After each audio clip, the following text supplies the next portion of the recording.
బీజేపీకి తెలంగాణలో భవిష్యత్తు లేదని ప్రజలు చెప్పాలి కానీ రాహుల్ గాంధీ చెప్పడం ఏంటని కేంద్ర మంత్రి కిషన్ రెడ్డి ప్రశ్నించారు. బీఆర్ఎస్ కాంగ్రెస్ రెండూ కలిసే పనిచేస్తున్నాయని, ఎవరు ఎవరికి బీ టీం అన్నది ప్రజలకు తెలుసునని కిషన్ రెడ్డి అన్నారు. ఆ రెండు పార్టీల డిఎన్ఏ ఒక్కటేనని కిషన్ రెడ్డి చెప్పారు.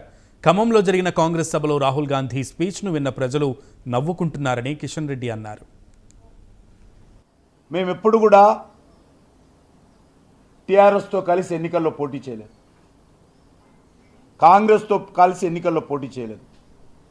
కానీ మీరు కలిసి పోటీ చేశారు, కలిసి సంసారాలు చేశారు, కలిసి ప్రభుత్వాల్లో మంత్రులుగా రాష్ట్రంలో కేంద్రంలో చేరారు. మీరా మమ్మల్ని విమర్శించేది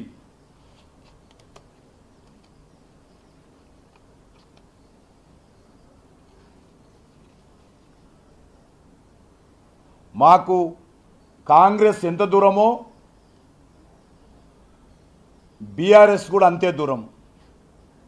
మేము గతంలో ఎప్పుడు కూడా బీఆర్ఎస్తో కలవలేదు, భవిష్యత్తులో కలిసే ప్రసక్తి లేదు. ఎర్రకోట నుంచి భారత ప్రధానమంత్రి గారు నరేంద్ర మోడీ గారు రెండు అంశాలు చెప్పారు. ఒకటి, కుటుంబ రాజకీయాలకు వ్యతిరేకంగా, మరొకటి అవినీతికి వ్యతిరేకంగా. ఈ రెండింటి మీద మేము పోరాటం చేస్తామని ప్రకటించాం. మా